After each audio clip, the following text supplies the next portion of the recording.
cientistas que lá na frente vão tentar e vão se esforçar para provar a não existência de Deus, eles vão conhecer a verdade. Só que quando chegamos nesse ponto aqui, irmãos, acabou. Acabou. Ou reconhecemos aqui e agora o Deus que é amor, o Deus que é juízo, o Deus que enviou o seu Filho para que todo aquele que nele crê não pereça, mas tenha vida eterna, ou nós iremos reconhecer o mesmo Deus de amor e o mesmo Deus de juízo diante do trono branco. E quando ele fala grande trono branco, não é qualquer trono. Primeiro, é grande. Segundo, é branco. O que quer dizer branco aqui? Pureza, santidade, julgamento, justiça, retidão. Um dia, todo homem iníquo, todo homem pecador vai se apresentar diante do trono de Cristo, diante de um Deus santo, e sofrerá a condenação. Eu gostaria muito, irmãos, de chegar aqui e dizer que essa não é a verdade, que quando estiver diante do trono branco, ainda vai haver possibilidade, mas como eu disse, não tem como negociar a palavra de Deus, não tem como falar que Deus é somente amor, Deus também é juízo, e Ele vai executar o seu juízo. Gente, o homem, para quê? Para fazer uma aliança com Deus. Então, nós vemos que de Gênesis 3, passa ali Gênesis 4, Gênesis 5, abre aí em Gênesis 6.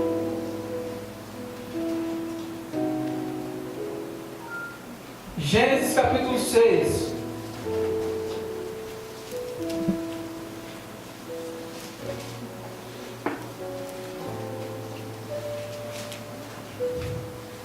Olha o que acontece.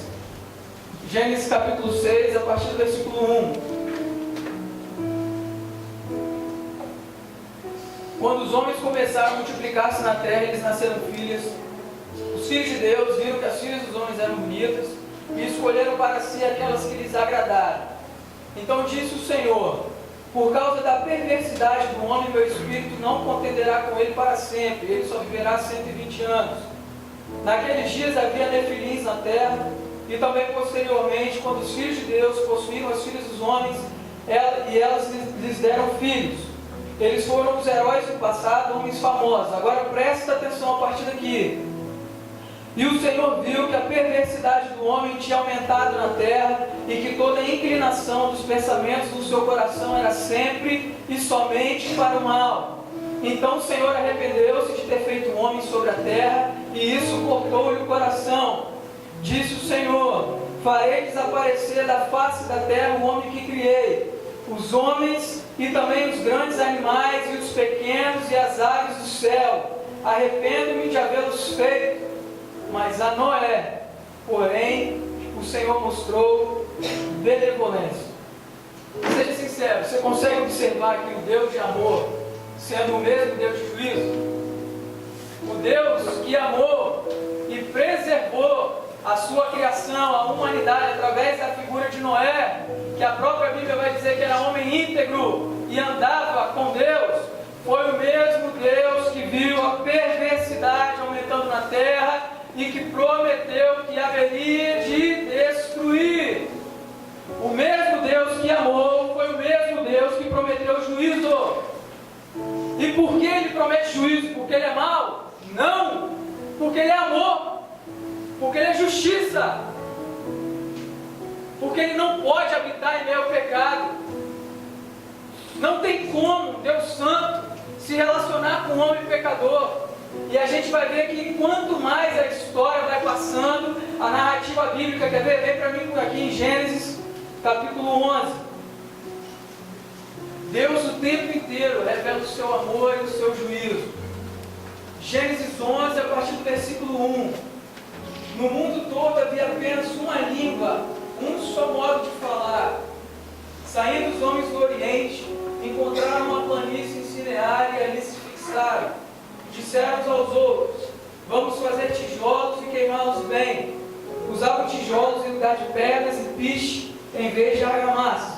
Depois disseram: vamos construir uma cidade com uma torre que alcança os céus. Assim nosso nome será famoso e não seremos espalhados pela face da terra. Então o Senhor desceu para ver a cidade e a torre que os homens estavam construindo. E disse o Senhor: eles são um só povo e falam uma só língua. E começaram a construir isso. Em breve, nada poderá impedir o que planejam fazer. Venham, desçamos e confundamos a língua que falam, para que não entendam mais uns aos outros. Assim o Senhor os dispersou dali por toda a terra e pararam de construir a cidade. Por isso foi chamada Babel, porque ali o Senhor confundiu a língua de todo o mundo. Dali o Senhor os espalhou por toda a terra. Aqui é interessante a gente lembrar que Deus, depois que Ele cria o homem, Ele vai dar uma ordem para o homem: sejam férteis e multipliquem-se sobre a terra. E aqui qual é o cenário? Deus havia mandado os homens serem férteis e se multiplicarem, se espalharem por toda a terra. E o que acontece aqui em Gênesis 11? Os homens começam a se agrupar. Os homens começam a se rebelar contra a vontade de Deus, contra a ordem que Deus havia dado a eles. E o que eles começam a fazer? Construir uma torre, a fim de que? Qual era o propósito, qual era a intenção desses homens? Obter a glória para si. Desde que o homem caiu,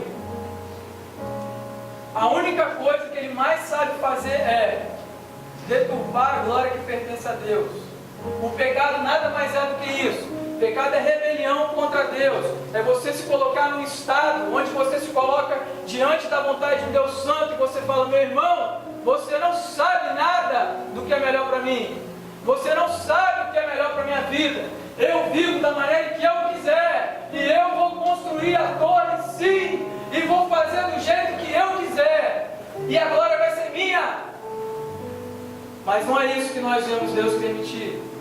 O Deus de amor, Ele desce e Ele poderia novamente destruir. Ele tinha essa opção, Ele tinha esse poder, mas Ele não faz isso. O mesmo Deus que é amor, desceu com o seu amor e desceu com o seu juízo. Eu vou ser repetitivo nisso, você já percebeu? Então Ele desce, confunde a língua daqueles homens e os espalha. É a vontade dele se cumpre, porque Ele é soberano. E tudo aquilo que Ele ordenou um dia há de acontecer. Queridos, eu não sei qual é o valor que você tem dado à palavra, eu não sei quanto tempo você tem se inclinado para a palavra de Deus, eu não sei qual é o valor, cara, que essa palavra tem no seu coração, mas eu quero que você saiba de uma coisa. Olha para a sua Bíblia aí, olha para ela. Enquanto eu falo, não olha para mim não, olha para a sua Bíblia. Você tem noção de quantas pessoas perderam a vida por causa desse livro? Você tem noção de quanto sangue foi derramado para esse livro chegar aqui até você no século 21? Você tem noção de quantos homens tiveram que se posicionar diante de Deus para que a história pudesse continuar a correr? Quantos homens se colocaram na brecha para serem usados por Deus? Fizeram uma aliança com Deus. Deus de Abraão, Deus de Isaac, Deus de Jacó. Deus está fazendo uma aliança em todas as gerações. Eu gosto muito de um cara na Bíblia, cara. Um cara chamado Josué. Quando nós... Alguém estava aqui no dia da despedida do Eliane? Alguém estava? Despedida pastoral não é um negócio fácil. Nem para quem faz, para quem está deixando ali, né, sua congregação e está partindo para um outro lugar onde Deus direcionou, e nem para quem vai ficar. E a gente sabe que naquele momento, eu não estou falando que ele ainda fez isso, porque ele não fez, ele simplesmente veio e falou aquilo que Deus era para ele ter falado, mas a gente sabe que em momentos como esse, às vezes o ministro, ele pode ter ali a ideia de falar para os irmãos, dar um histórico de como foi o ministério dele, como é que foi a atuação dele naquela igreja, as coisas que ele fez, tudo aquilo que ele percebeu, o quanto ele ama a igreja. E é interessante notar que Josué, já velho, no final da sua vida, no fim do seu ministério, ele não estava nem aí para aquilo que ele havia feito até então, pelo nome de Deus. Josué, já no final, ele chega diante do povo, o povo estava se desviando, adorando a outros deuses, e Josué decidiu dar um basta. E Josué vira para o povo e fala o seguinte: ó, tudo bem, vocês querem seguir nessa vida aí, mas a partir de hoje, vocês têm que escolher a quem é que vocês querem servir, se é a Deus ou se é aos outros deuses. Porém, eu só tenho uma coisa para falar para vocês: eu e a minha casa serviremos ao Senhor. Aliança com Deus. Aliança com Deus. E por que é então que Deus quer fazer uma aliança com o homem?